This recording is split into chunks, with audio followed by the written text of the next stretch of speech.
नमस्कार, बहुत स्वागत है आपका। आप देख रहे हैं प्राइम टाइम। मैं हूं शंकर दत्त पंत। खबरों की शुरुआत करते हैं। पूर्णिया जिले के नगर प्रखंड के आज दिन ऐतिहासिक रहा। वर्षों से जिस राजकीय डिग्री महाविद्यालय की मांग की जा रही थी उसका सपना आखिरकार आज साकार होता हुआ दिखा। भवन निर्माण मंत्री लेशी सिंह ने फीता काटकर महाविद्यालय का उद्घाटन किया और नए शैक्षणिक सत्र का विधिवत शुभारंभ भी कराया। इस मौके पर जनप्रतिनिधियों, विश्वविद्यालय के अधिकारियों, जिला प्रशासन और बड़ी संख्या में छात्र छात्राएं मौजूद रहीं। अपने संबोधन में मंत्री लेशी सिंह ने कहा कि ये सिर्फ एक कॉलेज का उद्घाटन नहीं बल्कि क्षेत्र के युवाओं को बेहतर भविष्य की मजबूत नींव है। उन्होंने कहा कि अब के नगर और आसपास के ग्रामीण इलाकों विद्यार्थियों, खासकर बेटियों को उच्च शिक्षा के लिए दूसरे शहरों का रुख नहीं करना पड़ेगा। इससे समय और आर्थिक संसाधनों दोनों की बचत होगी। मंत्री ने कहा कि सरकार शिक्षा के विस्तार, युवाओं को बेहतर अवसर उपलब्ध कराने के लिए लगातार काम कर रही है। उन्होंने विश्वास जताया कि राजकीय डिग्री महाविद्यालय आने वाले वर्षों में क्षेत्र के शैक्षणिक, सामाजिक और आर्थिक विकास का मजबूत केंद्र बनेगा। देखिए, आज भागलपुर जिला से माननीय मुख्यमंत्री आदरणीय सम्राट चौधरी जी ने एक साथ पूरे राज्य में 211 डिग्री कॉलेज का सत्र का प्रारंभ हुआ है और आज बच्चे का पठन पाठन की शुरुआत है, उद्घाटन हुआ है। और इस जिले में भी 6 प्रखंड में डिग्री कॉलेज नहीं था, वहाँ भी आज बच्चे का पठन पाठन की शुरुआत हुई है। बहुत ही खुशी का क्षण है। हमारे विधानसभा में के नगर प्रखंड में मां कामाख्या स्थान में भी इसका आज हम लोग विधिवत रूप से पठन पाठन का सत्र का प्रारंभ किए हैं। और आप लोगों ने देखा किस तरह से यहाँ पर सभी लोग, यूनिवर्सिटी के, शिक्षा विभाग के जिला पदाधिकारी, सभी लोग, आम जन के उपस्थिति में ये आज उद्घाटन हुआ। अस्थायी रूप से हम लोगों ने सारे डिग्री कॉलेज को शुरुआत करी है और आने वाले समय में लगभग 1 से 2 साल बाद आप देखेंगे कि इसकी स्थायी बिल्डिंग बहुत बड़ी, व्यापक रूप से होगी और उसमें बहुत सारे टीचर्स भी होंगे। अभी हम लोगों ने इसको अस्थायी रूप से चालू करा है, मगर सभी लोगों के प्रयास से ये बिल्डिंग काफ़ी अच्छी स्थिति में है। और मैं आज सभी लोग जो आए हुए हैं, मेरी उम्मीद यही है कि जितने भी बच्चों का नामांकन हो रहा है, कुल 6 सब्जेक्ट हैं जिसमें 48 बच्चे जो है एक में हो सकता है, कुल 288 के करीब जो है आ सकता है। तो मेरी उम्मीद यही कि बच्चे इससे बहुत ज़्यादा लाभान्वित होंगे और माता पिता से मेरा अनुरोध है कि इसमें। बांकीपुर विधानसभा उपचुनाव को लेकर बिहार की सियासत तेज है। महागठबंधन की रणनीतिक बैठक के बाद राजद विधायक रणविजय साहू ने दावा किया कि चुनाव जीतने के लिए विस्तृत रणनीति तैयार कर ली गई है। उन्होंने कहा कि बैठक में सभी सहयोगी दलों ने मिलकर चुनावी अभियान, बूथ प्रबंधन, जनसंपर्क को लेकर महत्वपूर्ण फैसले लिए। रणविजय साहू ने कहा कि भले ही नेता प्रतिपक्ष तेजस्वी यादव इस समय लोगों के बीच प्रत्यक्ष रूप से मौजूद नहीं, लेकिन वो पूरी चुनावी प्रक्रिया की ऑनलाइन मॉनिटरिंग कर रहे हैं और लगातार नेताओं, कार्यकर्ताओं से संपर्क में हैं। उन्होंने दावा किया कि महागठबंधन पूरी ताकत के साथ चुनाव मैदान में उतरा है। राजद विधायक ने बंटी यादव की हत्या का भी जिक्र करते हुए कहा कि इस घटना को लेकर जनता में नाराजगी है और इसका असर चुनाव में देखने को मिलेगा। उन्होंने आरोप लगाया कि लोग बदलाव चाहते हैं। महागठबंधन की प्रत्याशी रेखा गुप्ता को जनता का व्यापक समर्थन मिल रहा है। साथ ही उन्होंने विश्वास जताया कि मतगणना के दिन रेखा गुप्ता बड़ी जीत दर्ज करेगी। देखिए, आज महागठबंधन के कार्यकर्ताओं ने तय किया है 40 साल का जो किला है, 40 साल से जो एक ही परिवार, एक ही पार्टी का जो राज है, नेता महिल बांकीपुर है, उसको नेता के रूप में परिवर्तन करने के लिए कार्यकर्ता ने आज ठाना है, आज संकल्प लिया है। और 30 तारीख को चुनाव है, 3 तारीख को परिणाम है। आप देखिएगा कि महागठबंधन भारी बहुमत से जीत रही है और इस बार जो झूठ है, एनडीए झूठ है, हारेगा, महागठबंधन जीतेगा। क्या नीति तय क्या हुई है, क्योंकि 31 साल कहीं ना कहीं भाजपा इतनी आसानी से सीट तो देगी नहीं। क्योंकि महागठबंधन या राष्ट्रीय जनता दल कार्यकर्ताओं की पार्टी है। रेखा गुप्ता जो एक स्वयं महिला है, आधी आबादी को डिनोट करती है और महागठबंधन के नेता तेजस्वी प्रसाद यादव ने एक बनिया समाज की पुत्री को टिकट दिया है। इसको लेकर भारतीय जनता पार्टी के जो कोर वोट है उसमें एक बड़ी सेंधमारी हो रही है। देखिए, आज महागठबंधन के कार्यकर्ता श्रावस्ती में शिक्षक अधिकारों और युवा संबंधी मांगों को लेकर सैकड़ों शिक्षक एकजुट होकर सड़क पर उतर आए। टीटी की अनिवार्यता और उससे जुड़ी विसंगतियों के विरोध में शिक्षकों ने प्रदर्शन किया। प्रधानमंत्री के नाम संबोधित ज्ञापन सांसद राम शिरोमणि वर्मा को सौंपा। प्रदर्शन कर रहे शिक्षकों का कहना है कि एनसीटी की वर्ष 2010 की न्यूनतम योग्यता संबंधी अधिसूचना के प्रावधानों को शिक्षा का अधिकार अधिनियम आरटीआई एक्ट में प्रभावी रूप से शामिल किया जाए ताकि लंबे समय से चली आ रही विसंगतियों का समाधान हो सके। जिला अध्यक्ष विनय पांडे ने शिक्षकों की समस्याओं और उनसे जुड़े कानूनी पहलुओं की विस्तार से जानकारी सांसद को दी। सांसद राम शिरोमणि वर्मा ने शिक्षकों की मांग को गंभीरता से सुनते हुए उन्हें न्यायोचित बताया। उन्होंने भरोसा दिलाया कि इस मुद्दे को संसद और प्रधानमंत्री कार्यालय तक पहुंचाया जाएगा ताकि सकारात्मक समाधान निकल सके। प्रदर्शन में बड़ी संख्या में शिक्षक शिक्षिकाएं संगठन के पदाधिकारी शामिल रहे, जिससे आंदोलन की व्यापक साफ दिखाई दी। उत्तर प्रदेश में बिजली की बढ़ती दरों और बिजली विभाग की कार्यप्रणाली को लेकर व्यापारियों का आक्रोश बढ़ता जा रहा है। बरेली में उद्योग व्यापार प्रतिनिधिमंडल उत्तर प्रदेश के बैनर तले बड़ी संख्या में व्यापारियों ने जिला अध्यक्ष अकरम खान के नेतृत्व में प्रदर्शन किया। मुख्यमंत्री के नाम मुख्य अभियंता को ज्ञापन सौंपा। व्यापारियों का आरोप है कि बिजली विभाग लगातार ऐसे नियम लागू कर रहा है जिससे व्यापारी उद्योगों और आम उपभोक्ताओं पर आर्थिक बोझ बढ़ रहा है। उनका कहना है कि महंगी बिजली और विभागीय नीतियों के कारण प्रदेश का उद्योग प्रभावित हो रहा है और कारोबार दूसरे राज्यों की ओर पलायन करने को मजबूर हो रहा है। ज्ञापन में 2 किलोवाट तक के मीटर की बढ़ी कीमत वापस लेने, लाखों उपभोक्ताओं का बढ़ाया गया बिजली लोड निरस्त करने, अतिरिक्त सिक्योरिटी मनी की वसूली रोकने, बिजली बिलों पर लगने वाले 10% ईंधन अधिभार समाप्त करने और अघोषित बिजली कटौती पर रोक लगाने जैसे प्रमुख मुद्दे उठाए गए। उपभोक्ताओं का, व्यापारियों का बिना पूर्व सूचना के लोड बढ़ा दिया गया है, जिसकी वजह से हम व्यापारियों को आर्थिक नुकसान हो रहा है और जिसका बिल पहले 500 या 800 आता था अब 1600 2000 रुपए आ रहा है। क्या मांग करिए?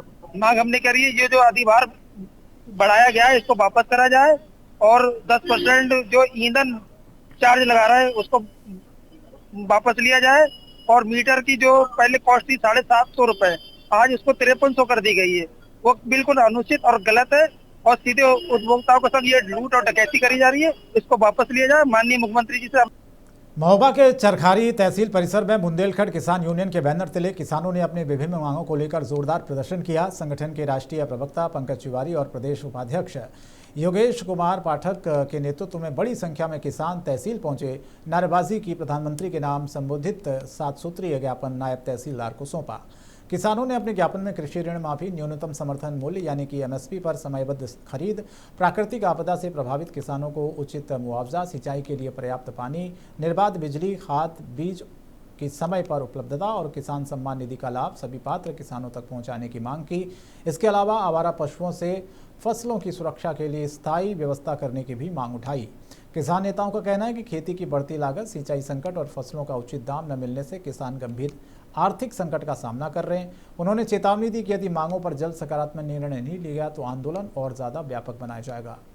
अमेरिका यहाँ पे 3 लाख करोड़ रुपए का निवेश भारत में करेगी, जबकि भारत की जीडीपी टोटल 1.5 लाख करोड़ है। भारत का किसान अपना उत्पादन बेचेगा कहाँ? हम इसके खिलाफ में कि भारत सरकार तत्काल में अमेरिका के साथ में ये डील रद्द करे, जो किसानों के जीवन पर डेथ वारंट है। दूसरा, बुंदेलखंड का किसान टूटा हुआ है, चुनाव की बेला है, संपूर्ण किसान का कर्ज माफ किया जाए, किसानों को बैंक से ऋण मुक्त किया जाए, किसान की जेब मजबूत की जाए और किसान का बैंक मजबूत किया जाए। किसान भारत की रीढ़ है और इस रीढ़ पे हमला न किया जाए। जब भारत को 2 पतियों को 20 लाख करोड़ माफ हो सकता है तो बुंदेलखंड के किसानों को 24,000 करोड़ रुपए क्यों नहीं माफ हो सकता? सहकारिता का कर्ज है, बैंकों का कर्ज है, बैंक वाले जमीनें नीलाम कर रहे हैं। ये अभी तक कोई ऐसा कानून नहीं आया है कि किसान की जमीन नीलाम की जाए। अभी यहाँ के नायब तहसीलदार हो या तहसीलदार गए थे रेवाई में और जतौरा कुछ किसानों के जमीन की कुर्क की है इन्होंने। तो हम लोग का जो है कि किसान का कर्ज माफ किया जाए तो किसान के साथ उत्पीड़न की कार्रवाई न की जाए। अगर किसी किसान का उत्पीड़न हुआ, अगर किसी किसान की जमीन कुर्क हुई तो इस तहसील में हम लोग इनको बाहर नहीं निकलने देंगे और ढंग से नौकरी नहीं करने देंगे। जो कंपनियों से पैसा लेकर किसानों के खेतों में पावर हाउस बनाए जा रहे हैं, अवैध तरीके से किसानों के में बड़ी बड़ी लाइनें डाली जा रही हैं, उसका भी विरोध करने के लिए हम लोग आए हैं। गोरखपुर का रामगढ़ ताल, जिसे मुख्यमंत्री योगी आदित्यनाथ का ड्रीम प्रोजेक्ट और उत्तर प्रदेश का मरीन ड्राइव कहा जाता है, इन दिनों एक अलग वजह से चर्चा में है। कभी पर्यटकों की पहली पसंद रहा ये पर्यटन स्थल अब हरे पानी और उससे उठ रही दुर्गंध के कारण लोगों को आकर्षित करने के बजाय परेशान कर रहा है। ताल का पानी पूरी तरह हरा दिखाई दे रहा है, जिससे न सिर्फ पर्यटकों की संख्या प्रभावित हुई बल्कि आसपास रहने वाले लोगों को भी दिक्कतों का सामना करना पड़ रहा है। स्थानीय लोगों का कहना है कि बदबू और पानी की बिगड़ती गुणवत्ता के कारण यहाँ ठहरना मुश्किल हो गया है। हालांकि गोरखपुर विकास प्राधिकरण का कहना है कि ये मौसमी और प्राकृतिक समस्या है। अधिकारियों के अनुसार ताल में बढ़ रही अलगी को हटाने के लिए मैनुअल सफाई के साथ साथ आधुनिक तकनीक का भी इस्तेमाल हो रहा है। विभाग का दावा है कि मौसम सामान्य होने के साथ स्थिति में सुधार आएगा। फिलहाल इस समस्या से रामगढ़ ताल की खूबसूरती और पर्यटन पर सवाल खड़े कर दिए हैं। जो एक तरीके से आपको दिखता है वो एल्गी के कारण दिखता है। तो एल्गल ही जब बढ़ता है और बढ़ने के कारण जब किनारे पे आके जमा होता है तो जमने के कारण वो बदबू आती है। एक नेचुरल प्रोसेस होता है। तो जिसके लिए जीडीए लगातार उस परत को हटाने का काम जो है वो करता रहता है। ये क्योंकि एक नेचुरल प्रोसेस है, लगातार होने वाला प्रोसेस है, तो उसको लगातार सफाई की आवश्यकता पड़ती है। इसीलिए मैं आप लोगों के माध्यम से भी मैं जनपदवासी और शहरवासियों से भी निवेदन करूंगा कि अगर आपको इस तरह की कहीं कोई शिकायत है तो आप जीडीए को उसको आप बता सकते हैं कि कहीं भी कहाँ पे इस तरह की समस्या आ रही है। परंतु मैं ये बताना चाहूँगा कि जीडीए इसके लिए अनवरत लगातार जो है इसकी सफाई के लिए मुख्यमंत्री योगी आदित्यनाथ का ड्रीम प्रोजेक्ट कहे जाने वाले रामगढ़ ताल पर इस समय बदबू का ग्रहण लगा हुआ है। आपको बता दें कि प्राकृतिक रूप से ये जो नौका बिहार के पास रामगढ़ ताल झील है, ये प्राकृतिक रूप से बनी हुई झील है और ऐसी झील माना जाता है कि प्रदेश की ये सबसे बड़ी झील है। इस झील में सबसे बड़ी समस्या यही है कि यहाँ का पानी लगातार हरा हो रहा है और इस पानी से बदबू उठ रहे हैं, जिससे सैलानियों की संख्या तो कम हुई ही है, साथ ही जो अगल बगल के लोग हैं उनकी भी परेशानियाँ बढ़ गई हैं। ऐसे में जो इस झील के रखरखाव की जिम्मेदारी जिस विभाग के पास है, गोरखपुर विकास प्राधिकरण, उनके अधिकारियों से जब बात की गई तो उन्होंने स्पष्ट रूप से कहा कि ये प्राकृतिक समस्या है और प्राकृतिक रूप से इस तरीके की समस्याएं होती हैं क्योंकि इस रामगढ़ ताल झील में जो शहर का पानी है वो आता है और उसी की वजह से यह पानी लगातार गंदा हो रहा है और इसकी साफ़ सफाई के लिए लाखों करोड़ों रुपए के टेंडर भी किए जाते हैं। उसके बावजूद इस समस्या से अस्थायी रूप से समाधान नहीं हो पा रहा है, जिसकी वजह से यहाँ के आसपास के लोग तो परेशान हैं, साथ ही सैलानियों पर भी इसका पूरा असर पड़ रहा है। महुआ खबर के लिए गोरखपुर से निखिलेश प्रताप सिंह। हापुड़ के हाफिजपुर थाना क्षेत्र के रामपुर गांव से एक ऐसी तस्वीर सामने आई है जो विकास के दावों पर सवाल खड़े करती है। गांव के मुख्य रास्ते और गलियां पिछले लंबे समय से गंदे और बदबूदार पानी से लबालब भरे हैं। हालात ऐसे हैं कि ग्रामीणों का घर से निकलना भी मुश्किल हो गया। लोगों का आरोप है कि गांव का मुख्य नाला पूरी तरह जाम है और कई बार शिकायत करने के बावजूद उसकी सफाई नहीं हो गई। ग्रामीणों का कहना है कि नाले की निकासी बंद होने से तालाब का पानी भी आबादी में फैल गया है। गंदे पानी के लगातार जमा रहने से संक्रमण फैलने का खतरा बढ़ गया। कई लोग त्वचा संबंधित बीमारियों की चपेट में आ रहे हैं। ग्रामीणों का दावा है कि लंबे समय तक दूषित पानी में चलने के कारण कई लोगों के पैरों की उंगलियों में घाव और गलन की समस्या आने लगी है। अब गांव के लोग प्रशासन से जल्द निकासी की व्यवस्था, नालों की सफाई, स्वास्थ्य शिविर लगाने की मांग कर रहे हैं ताकि इस गंभीर समस्या से राहत मिल सके। इस वक्त हम खड़े हैं जनपद हापुड़ के थाना हाफिजपुर क्षेत्र के रामपुर गांव में, जहां विकास की पोल खुलती नजर आ रही है। आप मेरे पीछे देख सकते हैं, बिना बरसात एक महीनों से यहाँ पानी भरा हुआ है। यहाँ गलियों में पानी भरा हुआ है। आप देख सकते हैं रास्ते में भी लगातार पानी भरा हुआ है। यहाँ से निकलने बढ़ने बहुत ज़्यादा परेशानी हो रही है। यहाँ पब्लिक देखो पानी से निकलने से के लिए मजबूर है। यहाँ भी पैदल निकलते हुए आ रहे हैं। यहाँ पर कुछ स्थानीय लोग हैं, आइए इनसे बात करते हैं। क्या नाम है आपका? मेरा नाम पूर्व प्रधान बालेश्वर। अच्छा, यहाँ जी पानी भरा रहता है, किन कारणों की वजह से भरा रहता है? कारण ये कि पानी का कोई निकाल नहीं है। छोटा सा तालाब है, ये पूरा अट गया है ये, और नाला आगे से बिल्कुल बंद है। ये नाला खुले, ये इसकी सफाई हो तालाब की, तब इस पानी का निकाल होगा। अच्छा प्रधान जी, यहाँ आज मामले में किसी प्रधान जी से कहते हमारे पास पैसा नहीं है, कहाँ से लगा मैं पैसा ही नहीं, हमारी योजना पूरी हो गई। कितने दिन से पानी भरा, कितनी दिक्कत सामना? ये दिक्कत यही है, जब पानी लिकड़ता ही ना आते हैं सारा रुक जा, मैं बूंद का पानी कहीं न जाता, बालक भी बड़े दुखी, गार्डन में भर जा, जब यहाँ लिकाड़ है ही ना आते हैं, जब कैसे लिकड़े। अच्छा, यहाँ बीमारी या मच्छर सांप सलेंडर सब घरन में बढ़ रहे हैं, बालकन के पावन में लिपट रहे हैं। बालक डर है ना रहे, ना स्कूल को जा रहे, ना कहीं किसी के धोर जा रहे, और कोई यार रिश्तेदार भी नहीं आ रहा। पानी का निकास ना भैया, और पानी का निकास हो जाएगा तो यहाँ से पानी निकलने लगेगा। नाला उभरा पड़ा काट कबाड़ से, सांप सलेंडर बालकन को खा भी गए, पर कहते ऐसा खाया एक बालक को गैल खत्म होगा। अच्छा, आपने देखा यहाँ पानी से इतनी दिक्कत, इतनी परेशानी हो रही है, जहाँ स्कूल भी नहीं जा पा रहे हैं बच्चे, तो इनके हाथ पैर ये इस पानी में निकलने की वजह से गल रहे हैं। यहाँ चारा लाने के लिए भी बहुत दिक्कत का सामना करना पड़ रहा है। हापुड़ से महुआ खबर के लिए सुनील कुमार। खबर रामपुर से, जहां योगी सरकार ने जौहर विश्वविद्यालय को लेकर बड़ी प्रशासनिक कार्रवाई की है। रामपुर विकास प्राधिकरण ने विश्वविद्यालय परिसर में किए गए कुछ निर्माणों को स्वीकृत मानचित्र के बिना बनाया गया बताते हुए इसे अवैध माना है। विस्तृत सुनवाई की प्रक्रिया पूरी होने के बाद संबंधित निर्माणों को ध्वस्त करने का आदेश जारी कर दिया गया। जिलाधिकारी अजय कुमार द्विवेदी ने बताया कि कार्रवाई उत्तर प्रदेश नगर नियोजन एवं विकास अधिनियम 1973 की धारा 27(1) के तहत की गई है। प्रशासन का कहना है कि संबंधित पक्ष को अपना पक्ष रखने का अवसर दिया गया, जिसके बाद नियमानुसार ध्वस्तीकरण का आदेश पारित किया गया। योगी सरकार का कहना है कि प्रदेश में जीरो टॉलरेंस नीति के तहत अवैध निर्माण के खिलाफ बिना भेदभाव कार्रवाई की जा रही है। फिलहाल प्रशासन आगे की कानूनी प्रक्रिया और ध्वस्तीकरण की तैयारी में जुटा हुआ है। इस कार्रवाई को लेकर राजनीतिक प्रतिक्रियाएं भी तेज हो गई हैं। संभावना है कि अब सभी की निगाहें इस बात पर है कि आदेश के बाद आगे प्रशासनिक कार्रवाई कब और कैसे होती है।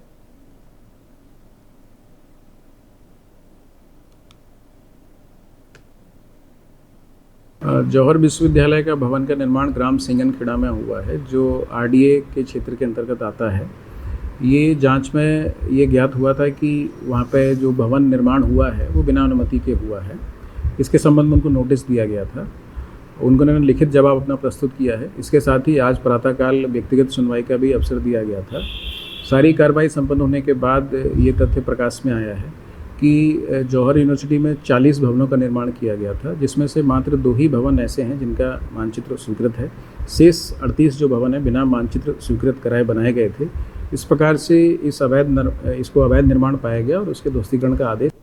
हापुड़ में सड़क हादसे में युवक मोहित की मौत का मामला अब तूल पकड़ता जा रहा है। घटना को लेकर मृतक के परिजनों और ब्राह्मण समाज के लोगों ने पुलिस की कार्यप्रणाली पर सवाल उठाते हुए पुलिस अधीक्षक कार्यालय के बाहर प्रदर्शन किया। प्रदर्शनकारियों का आरोप है कि मामले की जांच में लापरवाही बरती जा रही है। दोषियों के खिलाफ अब तक अपेक्षित कार्रवाई नहीं हुई है। परिजनों ने निष्पक्ष जांच की मांग करते हुए कहा कि उन्हें न्याय चाहिए।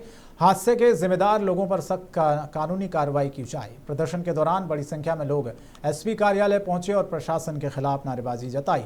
पुलिस अधिकारियों ने प्रदर्शनकारियों को आश्वस्त किया कि मामले की निष्पक्ष जांच की जा रही है और उपलब्ध साक्ष्यों के आधार पर आगे की कार्रवाई की जाएगी। अधिकारियों का कहना है कि किसी भी दोषी को बख्शा नहीं जाएगा। फिलहाल पुलिस सभी पहलुओं की जांच कर रही है। अब इस मामले में सभी की नज़र पुलिस जांच और आगे होने वाली कार्रवाई पर टिकी है। 6:30 बजे पुलिस को इन्फॉर्मेशन दी गई है। दरोगा हैं मनोज कुमार और एक कांस्टेबल थे जीतू बाबू। इन दोनों को ड्यूटी पर आना था। मेरे भाई की स्कूटी वहीं खड़ी है, बट उन्होंने कुछ नहीं करा, ना कोई कार्रवाई करी। उसके बाद मेरे भाई को 8 तारीख में रात को रामा हॉस्पिटल भेज दिया गया। वहाँ पर अज्ञात में उसकी एंट्री है, रजिस्टर में नाम भी नहीं है। उसके बाद में दस्तोई हॉस्पिटल भेज दिया गया हापुड़। वहाँ पर भी उनको एडमिट नहीं किया गया। दस्तोई हॉस्पिटल के डॉक्टर साहब का कहना था कि उसकी स्थिति कंट्रोल में थी, सर पर चोट के निशान थे, बट एक्सीडेंट नहीं था। उसके बाद में उसे मेरठ भेज दिया गया, जहाँ पर मुझे 10 तारीख की शाम को मिलता है वेंटिलेटर पर लेटा हुआ, बिल्कुल सीरियस कंडीशन में सर, और रास्ते में दिल्ली जाते हुए उसकी मृत्यु हो जाती है। थाना पिलखो पर पंजीकृत मुकदमा का संख्या 355/26 से संबंधित मृतक मोहित शर्मा के परिजन द्वारा आज एसपी हापुड़ महोदय से मुलाकात की गई।